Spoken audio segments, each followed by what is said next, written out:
I am, of course, very honored to be the Economic Club's first dinner speaker for the new millennium, for I do indeed have a long and valued association with this great club. I joined the club in December of 1974, just after coming to Chicago, and during the 1980s, I was quite involved with planning the activities of the club, and I've got great memories from those years. I guess the occasion that I remember most was when I was successful at getting Richard Nixon to make the very first speech of his remarkable self-resurrection right here at the Economic Club in April of 1988. 2,600 people attended that evening. I expect many of you were here.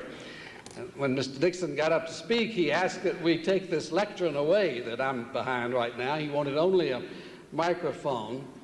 And I must tell you, for 35 minutes, with perfectly punctuated sentences and paragraphs, Richard Nixon delivered a memorized speech to an audience that was enraptured and amazed that he was talking without notes.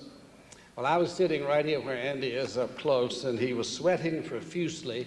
He was drawing on all of his mental powers. It was the most painful thing I've ever watched, but it was quite a memorable moment for me. As for the economy, it is for certain that the U.S. is at a rather triumphal moment. Economic growth and productivity are soaring, and consumer confidence is extremely high. Why is this? The reason I heard recently is this phenomenon called the information technology supply shock. I suppose that's the opposite of an oil shock. Another reason, some say, is that consumers are spending their stock market gains, creating an unusually high demand for goods and services. And I'm sure that the U.S. budget surplus and advancing globalization are also contributors to today's prosperity. At any rate, the U.S. economy, as we all know, has never been rosier.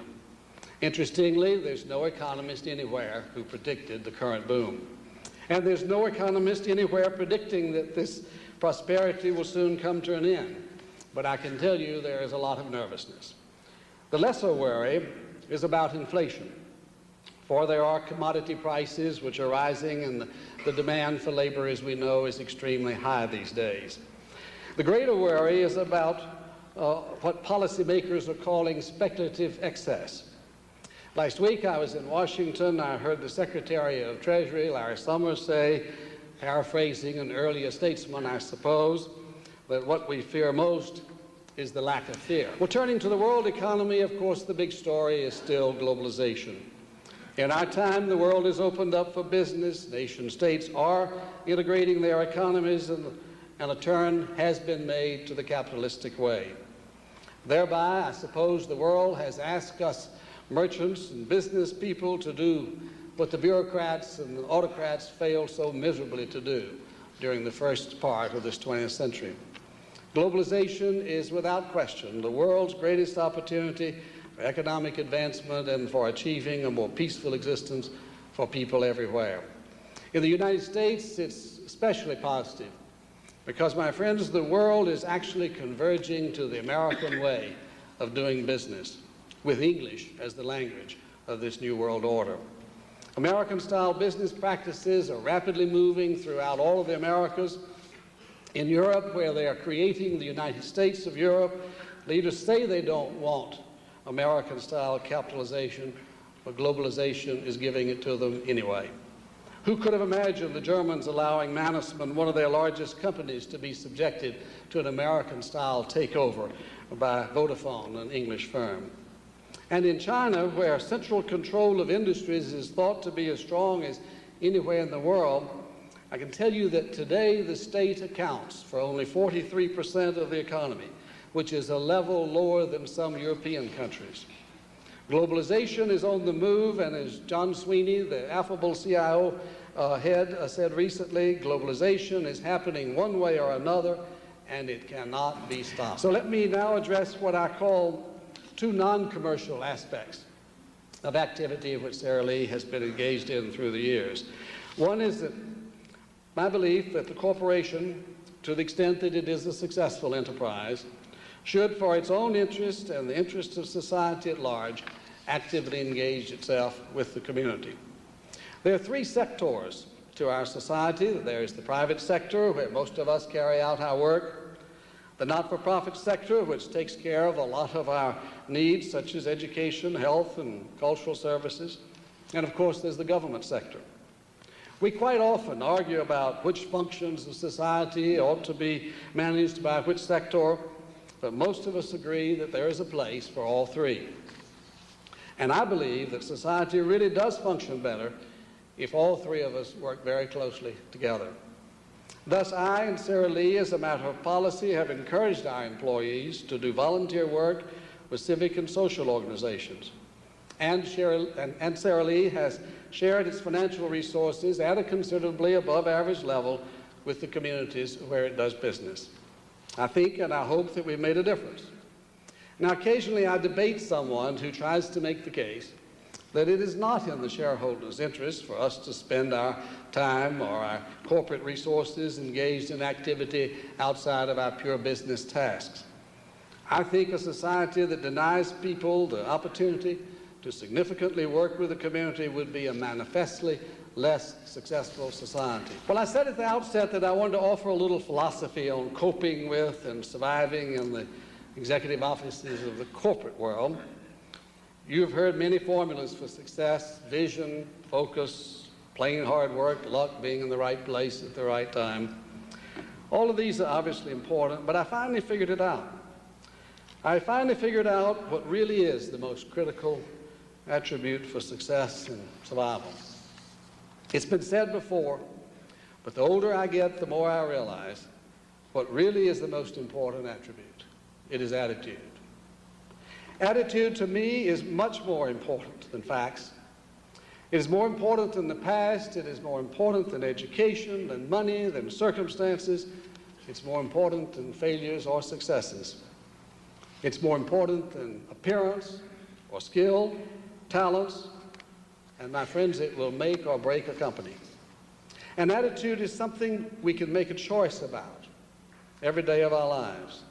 A choice regarding the attitude that we are going to embrace for that day. We cannot change the past.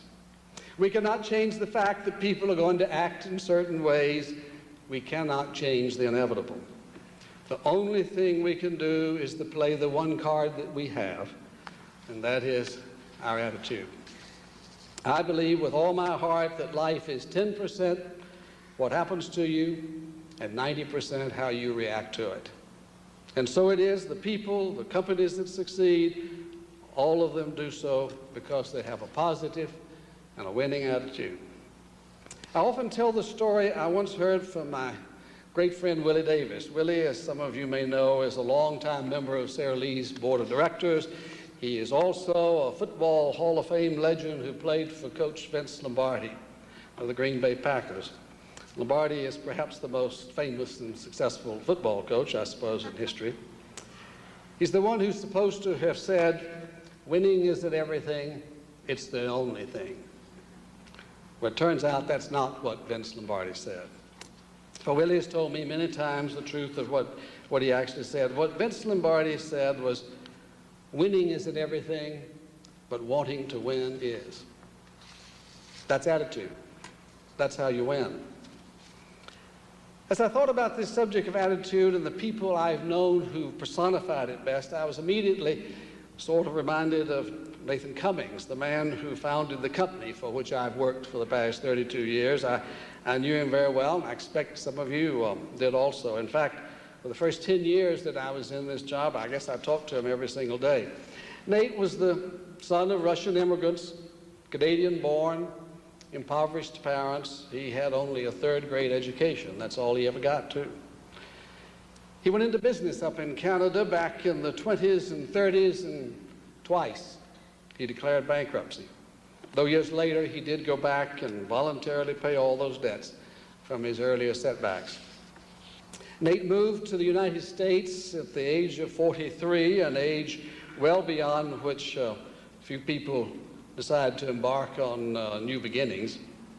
He borrowed a lot of money from a bank, and he bought a wholesale grocer in Baltimore in 1939, and by doing that, he founded the company that we call Sara Lee Corporation today.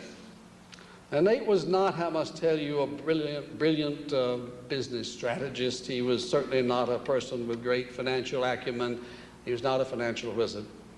So what was it that made this man such a success? With Nate, it was at least 99% attitude. He had the absolute can-do attitude. I can still hear him saying, "John, let's do it. You can do it." And his attitude infected all of us around. And we did it. I've never seen anyone quite like him.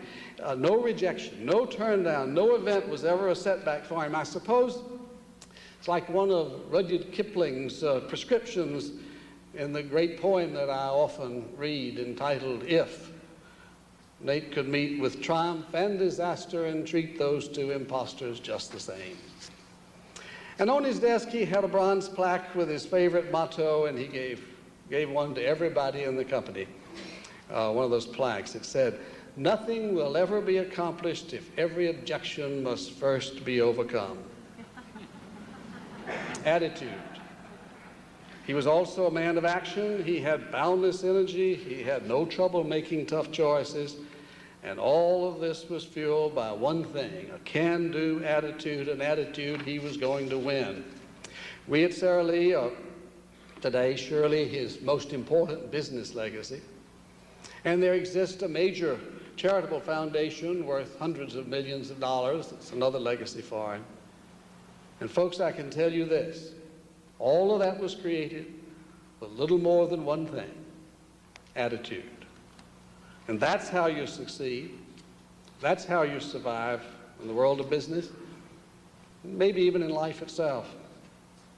Well, I think that's enough reflections from this 25-year-old CEO.